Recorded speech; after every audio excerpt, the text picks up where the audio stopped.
ओम शांति। आज 20 मई 2026 के बाबा के अनमोल मधुर महावाक्य सुनेंगे। आज की मुरली में बाबा हम बच्चों को कहते हैं, बच्चे तुम्हें रूहानी अभिमानी बनना है। और रूहानी अभिमानी अर्थात आत्म अभिमानी या कर्म करते हुए देही अभिमानी बनना है। बाबा कहते तुम बच्चों को इस समय आत्मा का यथार्थ ज्ञान है कि आत्मा मेल है, फीमेल नहीं। चोला जब धारण करते हैं तब कहते हैं कि हाँ मैं आत्मा फीमेल हूं, परंतु वास्तविक रीति से आत्मा मेल है। फीमेल चोले के आधार से अपना परिचय देते हैं। बाबा कहते हैं जितना तुम देही अभिमानी होकर के बाप को याद करेंगे, उतनी तुम्हारी तकदीर ऊंचे से ऊंची बनती जाएगी। इसीलिए गायन भी है, तकदीर जगाकर आई हूं। तो बाबा का बनने के बाद हमारी तकदीर और श्रेष्ठ बनती जाती है, क्योंकि आत्मा जब बाबा को याद करते हैं तो विकर्म विनाश होकर के आत्मा पावन बनती जाती है। इसीलिए तकदीर श्रेष्ठ बनती जाती है। तो सुनते हैं आज के बाबा के अनमोल मधुर महावाक्य। ओम शांति। मीठे बच्चे, अपने आप से पूछो कि मैं कितना समय बाप की याद में रहता हूं। देही अभिमानी स्थिति कितना समय रहती है। आज की मुरली से प्रश्न है, तकदीरवान बच्चे ही बाप का कौन सा डायरेक्शन पालन करते हैं? उत्तर है, बाप का डायरेक्शन है, मीठे बच्चे आत्म अभिमानी भव। तुम सब आत्माएं मेल हो, फीमेल नहीं। तुम आत्मा में ही सारा पार्ट भरा हुआ है। अब यही मेहनत व अभ्यास करो कि हम कैसे देही अभिमानी रहे। यही ऊंची मंजिल है। आज की मुरली से पहले गीत बजा है, तकदीर जगाकर आई। ओम शांति। मीठे मीठे रूहानी बच्चों ने गीत सुना। रूहानी बच्चे अर्थात जीव की आत्माओं ने कहा कि हम नई दुनिया की तकदीर यानी स्वर्ग की तकदीर बनाकर रूहानी बाप के पास बैठे हैं। हम नई दुनिया की तकदीर यानी स्वर्ग की तकदीर बनाकर बाप के पास बैठे हैं। अब बच्चों को क्या बनना है? बाबा कहे अब बच्चों को रूहानी अभिमानी अर्थात आत्म अभिमानी बनना है। बड़े से बड़ी मेहनत यह है। हर वक्त आत्म समझ करके कर्म करना या आत्म स्थिति में रहना, यही बड़े से बड़ी मेहनत है। क्योंकि अभ्यास पड़ा हुआ है देह अभिमान में रह करके कर्म करने का, उसमें से स्विच ओवर होना है आत्म अभिमानी स्थिति में, तो ये मेहनत लगती है। बाबा कहते अपने को आत्मा समझो और ऐसे समझो मुझ आत्मा ने 84 जन्म लिए हैं। कभी बैरिस्टर, कभी क्या बना हूं। आत्मा मेल है, सब ब्रदर्स है, न कि सिस्टर्स। आत्मा कहती है यह मेरा शरीर है, तो उस हिसाब से आत्मा मेल, ये शरीर फीमेल हो गया। चोला जैसा है वैसे अपना परिचय देते हैं। तो भले आत्मा मेल है लेकिन शरीर फीमेल हो गया। हर बात को अच्छी रीति समझना है। बाप बड़ी विशाल महीन बुद्धि बनाते हैं। बाबा का बनते ही बाबा हमारी बड़ी विशाल महीन बुद्धि बनाते हैं। अब तुम जानते हो मुझ आत्मा ने 84 जन्म लिए हैं। संस्कार अच्छे व बुरे आत्मा में रहते हैं। उन संस्कारों अनुसार शरीर भी ऐसा मिलता है। सारा मदार आत्मा पर है। ये बहुत बड़ी मेहनत है। जन्म जन्मांतर लौकिक बाप को याद किया, अब पारलौकिक बाप को याद करना है। अपने को घड़ी घड़ी आत्मा समझना है। हम आत्मा ये शरीर लेते हैं। अभी हम आत्माओं को बाप पढ़ाते हैं। यह है रूहानी ज्ञान। हम आत्माओं को बाप पढ़ाते हैं। यह है रूहानी ज्ञान जो रूहानी बाप देते हैं। पहली पहली मुख्य बात बच्चों को देही अभिमानी हो रहना है। देही अभिमानी हो रहना ये बड़ी ऊंची मंजिल है। बाबा कहते देही अभिमानी हो रहना ये बड़ी ऊंची मंजिल है। ज्ञान उच्च नहीं है। ज्ञान में मेहनत नहीं है। ज्ञान को समझना मेहनत नहीं है। सृष्टि चक्र को जानना यह है हिस्ट्री ज्योग्राफी। ऊंच से ऊंच बाप है, फिर है सूक्ष्म वतन में देवता है। ये ज्ञान की बातों को समझना सहज है। सृष्टि चक्र के आदि मध्य अंत को जाना, हिस्ट्री ज्योग्राफी, सूक्ष्म वतन के देवताओं को समझा। वर्ल्ड की हिस्ट्री ज्योग्राफी तो मनुष्य सृष्टि में होती है। मूल वतन सूक्ष्म वतन में कोई हिस्ट्री ज्योग्राफी नहीं है। वह है शांति धाम। सतयुग है सुख धाम, कलयुग है दुख धाम। यहां रावण राज्य में किसको शांति मिल नहीं सकती। ये सारी ज्ञान की बातों को समझना कोई बड़ी बात नहीं है। बाबा कहते अब तुम बच्चों को ज्ञान मिला है। हम आत्मा है ही शांति धाम में रहने वाली। ये ऑर्गन्स कर्म करने के लिए हैं। चाहे कर्म करे चाहे न करे, हम तो आत्मा है। हमारा स्वधर्म शांति है। कर्म योगी है ना, कर्म भी जरूर करना है। कर्म सन्यासी कभी हो नहीं सकते। यह भी इन सन्यासियों का पार्ट है। दुनिया में जो सन्यासी है उनका भी अपना एक पार्ट है। घर बार छोड़ जाते हैं, खाना नहीं पकाते, गृहस्थियों से भिक्षा मांगते हैं, फिर भी उन गृहस्थियों के पास खाते हैं ना। बाबा कहे गृहस्थियों से भिक्षा मांगते हैं, फिर भी उन गृहस्थियों के पास खाना खाते हैं ना। घर बार छोड़कर कर्म तो फिर भी करते हैं। कर्म सन्यास तो हो नहीं सकता है। भले कहलाते हैं सन्यासी, घर बार छोड़ा इसलिए, बाकी कर्म सन्यासी तो हो नहीं सकते। कर्म सन्यास तब है जब आत्मा शांति धाम में रहती है। कर्म धाम में है तो वहां न देह है न देह के कर्म, तो वहां कर्म सन्यासी होकर के रहते हैं। वहां कर्मेंद्रिया ही नहीं है तो कर्म कैसे करेंगे। इसको कर्म क्षेत्र कहते हैं। कर्म क्षेत्र पर सबको आना पड़ता है। वह है शांति धाम अथवा मूल वतन। ऐसे नहीं कि ब्रह्म में आत्मा को लीन होना है। आत्माएं शांति धाम में रहने वाली है, फिर यहाँ कर्म क्षेत्र पर पाठ बजाने आती है। यह है डिटेल की बातें। नक्शल में तो कहते हैं अपने को आत्मनिश्चय करो और बाप को याद करो तो विकर्म विनाश हो जाए। इसको ही भारत का प्राचीन योग कहा जाता है। वास्तव में इनको योग भी नहीं, याद कहना चाहिए। बाबा कहते इस योग को योग भी नहीं, याद कहना चाहिए।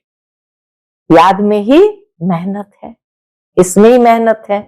योगी बहुत कम बनते हैं। योग की शिक्षा पहले चाहिए, बाद में ज्ञान। पहले पहले है बाप की याद। बाप कहते हैं, क्या कहते हैं?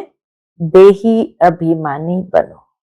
आज बाबा बार बार हमारा ध्यान खिंचवाते हैं, बच्चे देही अभिमानी बनो।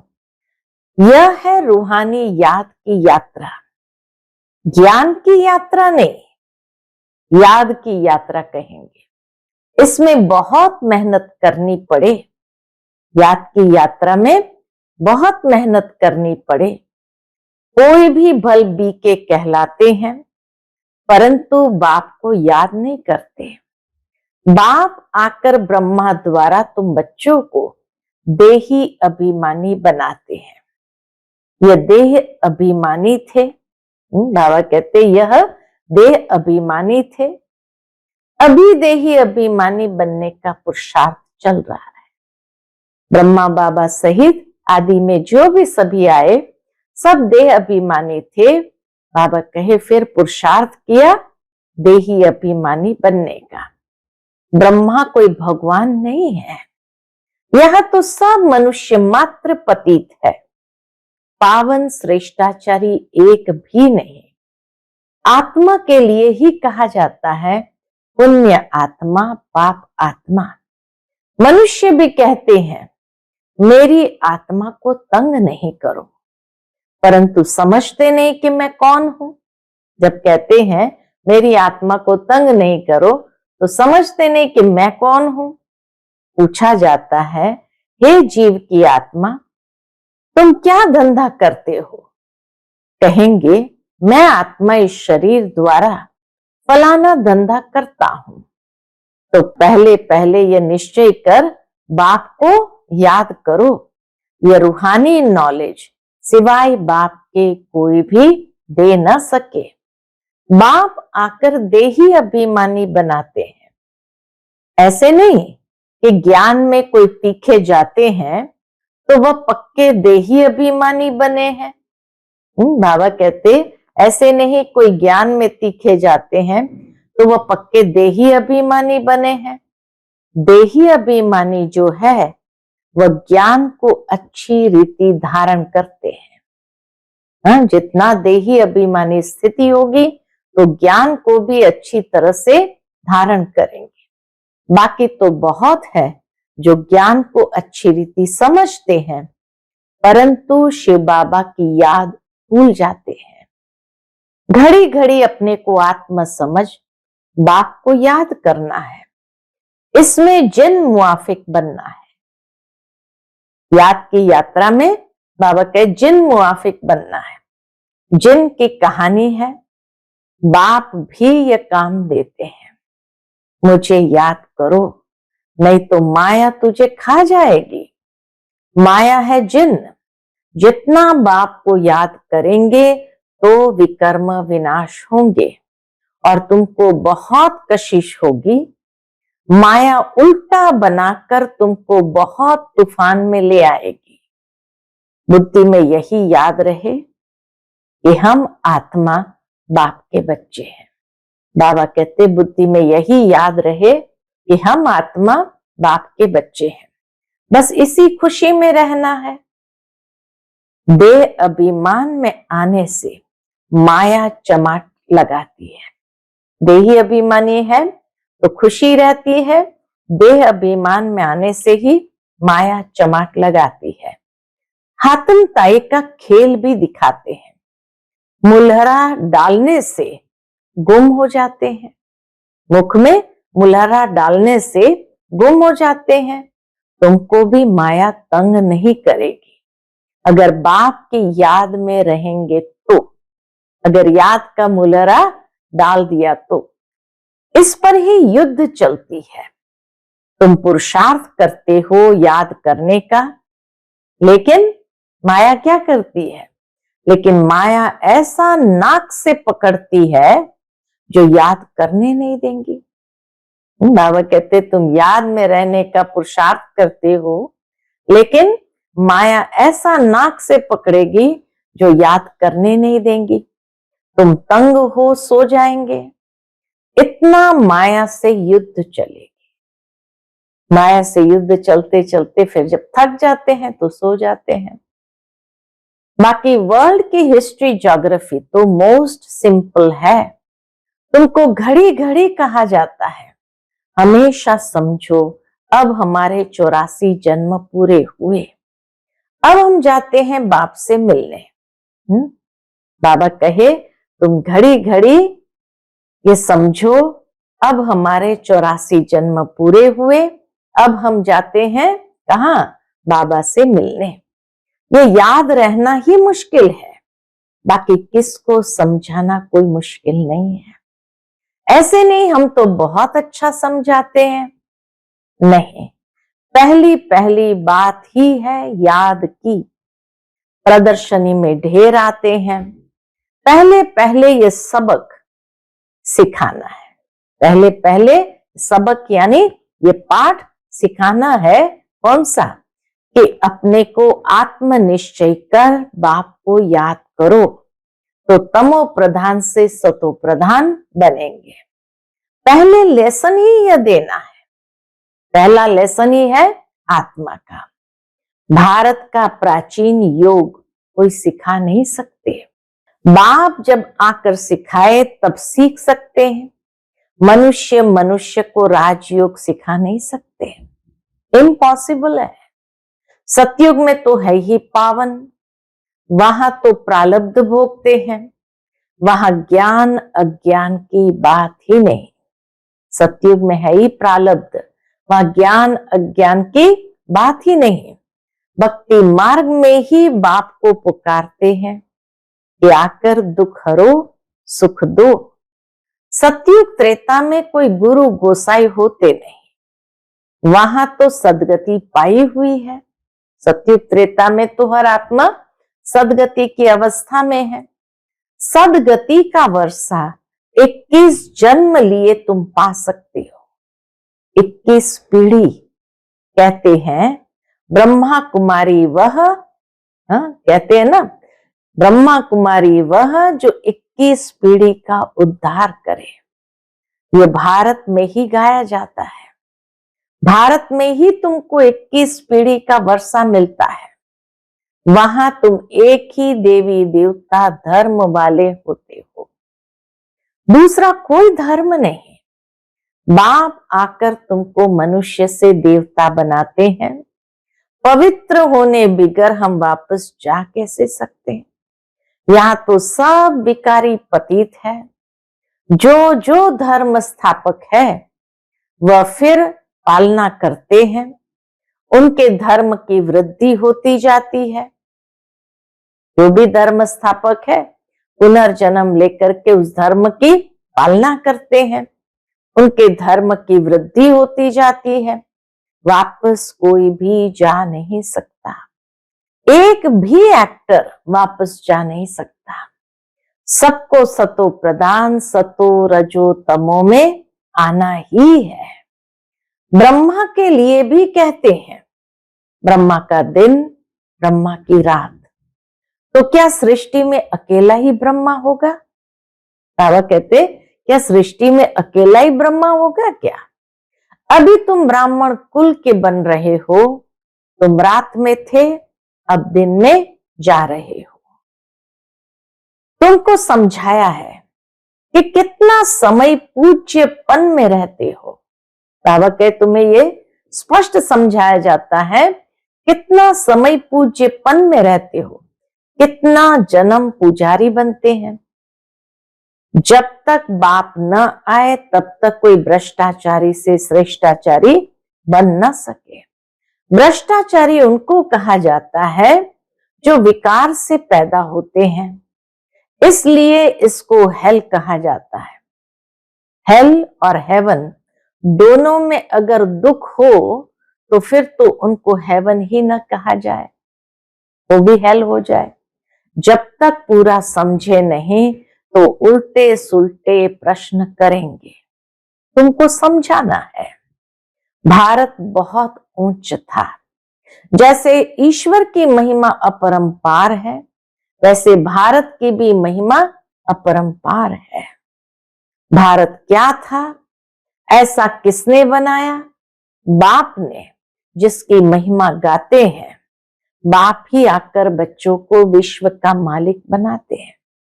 मनुष्य मात्र को दुर्गति से सदगति में ले जाते हैं, शांति धाम में ले जाते हैं, जिसके लिए ही मनुष्य पुरुषार्थ करते हैं। शांति धाम में, मुक्ति धाम में जाने के लिए ही तो पुरुषार्थ करते हैं। उसको अटल सुख, अटल शांति, अटल पवित्रता कहा जाता है। वहां तुम सुख में भी हो, शांति में भी हो, और बाकी आत्माएं शांति में ही रहती है। मैक्सिमम जन्म तुम लेते हो, बाकी मिनिमम वाले अटल शांति में रहते हैं। वह जैसे मच्छर सदृश आए, एक आधा जन्म पाठ बजाया, ये क्या, उनकी कोई वैल्यू नहीं। एक आधा जन्म पाठ बजाने की तो कोई वैल्यू नहीं। मच्छरों की क्या वैल्यू है? रात को जन्मते हैं, रात को ही मर जाते हैं। इस समय बहुत करके शांति ही चाहते हैं, क्योंकि इस समय के गुरु लोग हैं शांति में जाने वाले। इसलिए वो हर एक को भी यही कहते, शांति में जाना है। तुम यहां आए हो स्वर्गवासी बनने के लिए। स्वर्गवासी को शांतिवासी नहीं कहेंगे। शांतिवासी निराकारी दुनिया को कहा जाता है। मुक्ति अक्षर गुरुओं से सीखते हैं। माताएं व्रत नियम रखती है वैकुंठपुरी में जाने के लिए। कोई मरता भी है तो कहते भी है स्वर्गवासी हुआ। बाबा कहते कोई मरता है तो भी कहते हैं स्वर्गवासी हुआ। कोई होता नहीं है, लेकिन भारतवासी हेवन को ही मानते हैं, समझते हैं भारत पैराडाइज था। शिव बाबा भारत में ही आकर स्वर्ग की रचना रचते हैं, तो जरूर यहां ही आएंगे और रचेंगे। स्वर्ग में तो नहीं आएंगे। कहते हैं मैं आता हूं स्वर्ग और नर्क के संगम पर। शिव बाबा कहते हैं, भगवान वाच, मैं आता हूं स्वर्ग और नर्क के संगम पर। कल्प कल्प के संगम पर आते हैं। उन्होंने फिर युगे युगे लिख दिया है, कल्प का अक्षर भूल गए हैं। यह भी खेल बना हुआ है, फिर वही रिपीट होगा। इस अंतिम जन्म में तुम बाप को और सृष्टि चक्र को जानते हो। जैसे स्थापना होती है नंबरवार, सो अब तुम जानते हो ये सारा खेल तुम भारतवासियों पर ही बना हुआ है। अभी तुम बाप द्वारा राजयोग सीखते हो, बाप की याद से ही राज्य पाते हो। चित्र भी खड़े हैं ना, यह सब चित्र किसने बनाए? इनको कोई गुरु गोसाई तो है नहीं। अगर कोई गुरु होता तो भी गुरु को एक शिष्य थोड़ी होता। ब्रह्मा बाबा का अगर कोई दैहिक गुरु होता ये ज्ञान देने के लिए, तो उसका कोई एक शिष्य थोड़ी होता, अनेक होते ना। ये नॉलेज सिवाय एक बाप के और कोई जान न सके। बहुत लोग पूछते हैं कि चित्र तुम्हारे दादा ने बनवाए हैं? यह तो बाप ने दिव्य दृष्टि से साक्षात्कार कराया है। शिव बाबा भी स्पष्ट करते हैं कि दादा ने नहीं बनवाया, यह तो बाप ने दिव्य दृष्टि से साक्षात्कार कराया है। वैकुंठ का भी साक्षात्कार कराया है। वहां कैसे स्कूल चलती है, क्या भाषा होती है, सब साक्षात्कार किए हैं। बच्चे भट्ठी में थे तो बाबा बच्चों को बहलाते थे। कराची में सिर्फ तुम ही अलग रहे हुए थे। जैसे अपनी राजाई थी, अपनी तात, अपनी बात दूसरा कोई समझ न सके। समझते थे ये खुदा प्रस्त है। बाहर के लोग भी समझते थे ये खुदा प्रस्त है। बाबा ने समझाया है, तुम हो नंस, नन बट वन। एक बाप के सिवाय और कोई को याद नहीं करना। वह नंस क्राइस्ट को ही जानती है, उनके सिवाय कोई को नहीं। तुम जानते हो वर्षा एक शिव बाबा से मिलता है। शिव बाबा तो है बिंदी, वह भी कोई द्वारा ही समझाएंगे ना। बिंदी कैसे समझाएंगे? कोई के द्वारा ही समझाएंगे ना। प्रजापिता ब्रह्मा तो जरूर यहाँ होगा। बाप कहते इनके बहुत जन्म के अंत के जन्म में पतित शरीर में प्रवेश करता। ब्रह्मा बाबा के बहुत जन्म के अंत के जन्म में पतित शरीर में प्रवेश करता। अच्छा, मीठे मीठे सिकिलधे बच्चों प्रति माता पिता बाप दादा का याद प्यार और गुड मॉर्निंग। रूहानी बाप की रूहानी बच्चों को नमस्ते। हम सब रूहानी बच्चों की रूहानी माता पिता बाप दादा को याद प्यार गुड मॉर्निंग और नमस्ते नमस्ते। शुक्रिया बाबा, शुक्रिया। आज की मुरली से धारणा के लिए मुख्य सार है।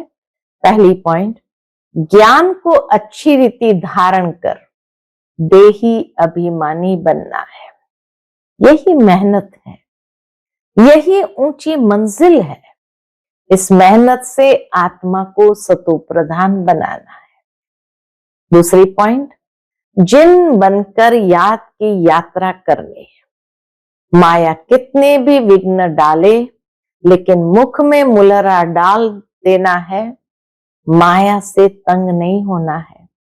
एक की याद में रहकर तूफान हटा देना है। एक की याद में रहकर तूफान हटा देने।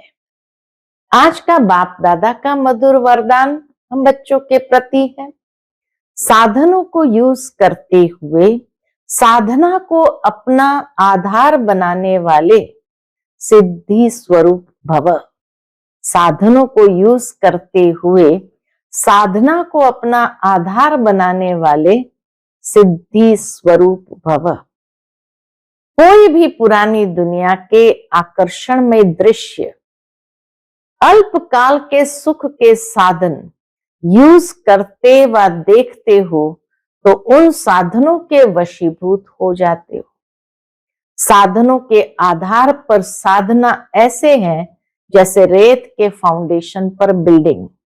इसलिए किसी भी विनाशी साधन के आधार पर अविनाशी साधना न हो। किसी भी विनाशी साधन के आधार पर अविनाशी साधना न हो। साधन निमित्त मात्र है और साधना निर्माण का आधार है। इसलिए साधना को महत्व दो तो साधना सिद्धि को प्राप्त कराएगी। कितनी सुंदर बात, साधना सिद्धि को प्राप्त कराएगी। आज का स्लोगन है, किसी भी कमजोरी का अंश है तो वंश पैदा हो जाएगा और परवश बना देगा। किसी भी कमजोरी का अंश है तो वंश पैदा हो जाएगा और परवश बना देगा। आज का व्यक्त इशारा है, सदा अचल अडोल एक रस स्थिति का अनुभव करो।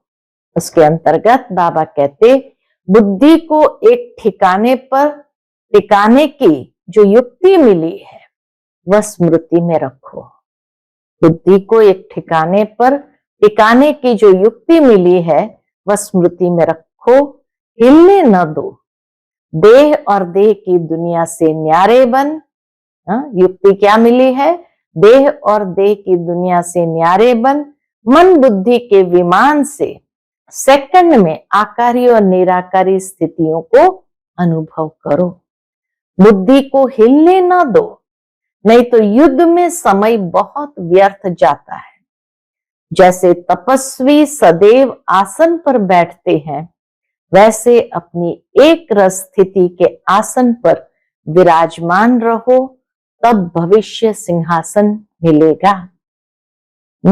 एक रस स्थिति के आसन पर विराजमान रहो, तब भविष्य सिंहासन मिलेगा।